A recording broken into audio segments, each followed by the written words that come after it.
这件事情可以从在2月15日看出一些苗头。这也是中印第10轮军长级会谈前的一段时间，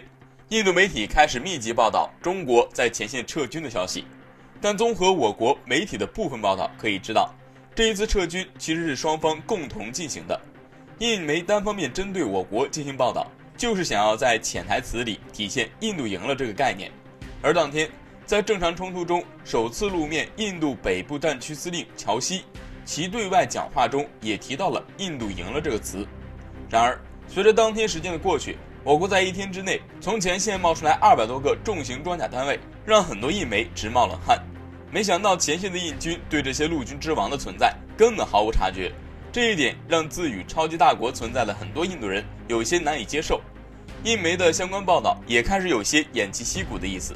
只是这个时候，狂热的印度民族情绪还能给这些印媒赚取流量，所以相关报道虽在持续，却不再像过去一样单方面吹鼓印度天下无敌了。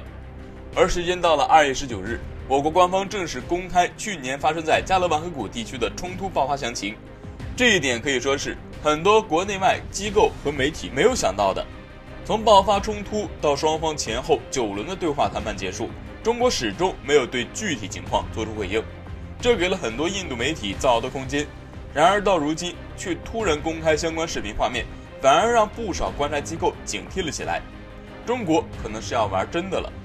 分析来看，印度其实在最早就是打着趁中国受疫情影响，借机在边境上捞一笔，占点小便宜，顺便响应一下美国号召，再从美国身上捞点好处，然后直接丢下20多具尸体。印度铺天盖地一宣传，事情的发展就彻底收不住了，不想当出头鸟都有点困难了。如今双方都打算撤军，中国又公开详细视频，整合国内情绪，也就相当于是明确地告诉印度，如果继续不分好歹，我军已经准备好动手了。在这种情况下，印媒的集体沉默也就很好理解了。一方面是来自于新德里的施压，另一方面也是发现了事情已经变得严重了。事实上，边境冲突出现流血事件，必然会激化两国矛盾，疯狂的敌对情绪、民众情绪一上来，就很容易绑架当局意愿，出现怒而兴兵的情况。最早的印度就是这样，明知道前线问题一大堆，后勤就是被绑在烧烤架上烤，甚至国内农民起义都爆发了，但新德里也还是不得不在前线部署大量兵力。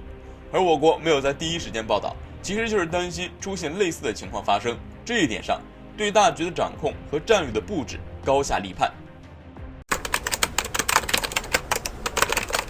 据美媒福布斯网站的消息称，一直小问题不断的 F-35在无限期搁置全速生产后，这让美国空军参谋长查尔斯·布朗表示 ，F-35计划显示是已经失败了。当下的美军中有超过半数的 F-35都无法执行任务，而重要的是 ，F-35还面临着许多维修问题，这就意味着未来 F-35或许会像 F-22一样用一架少一架。值得一提的是，这次美军承认有近半数的 F-35不能执行任务，可见有关问题一再被隐瞒。那么为何会现在公布出来？这其中有何蹊跷呢？分析认为，虽然此前美军一再遮掩这一事实，可惜现实再也无法隐瞒，只能说出事情的真相。如今美国各大军种仍然在争夺军费，这种负面新闻或许能成为获得军费的先决条件。而且因为美军本土的防疫措施做得太烂了，所以很多工矿企业处于停顿或关闭的状态，这导致为洛马公司生产的 F-35零部件的下游企业无法及时提供足够的机体部件，最终让洛马公司的 F-35总装线不得不时有时停地等待足够的机体部件，断断续续的开机停机，致使 F-35只能无限期搁置全速生产。此外，还有一个 F-35停止全速生产的一个重要原因，那就是已经被外界广泛报道的洛马公司已经面临严重的稀土短缺问题，只因中国已经开始管制稀土的出口，而美军又无法找到中国稀土的替代品，这对保持 F-35的大规模量产是致命的。这一点成为了洛马公司最大的软肋，而这一系列的挫折让美军现在不得不开发一个新的战机项目。然而军费迟迟不到，所以美军新计划的战机目前只有口述计划。不过可以确定的是，将来的新型战斗机将是 F-16和 F-35的高低混合，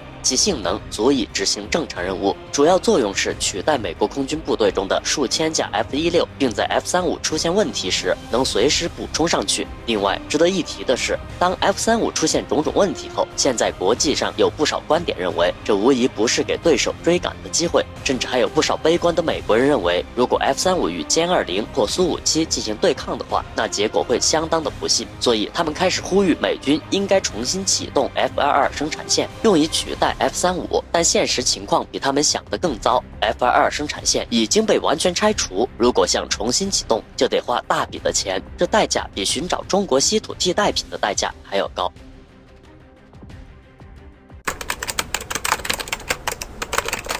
近段时间，关于中印边境的事情发展可谓是一直处于风口浪尖之中，成为众人的焦点。解放军战士在边疆为守护祖国安宁而不畏牺牲的精神，也鼓舞着全国人民。如今，随着形势的变化，此次中印边境冲突中更多的细节也被曝光，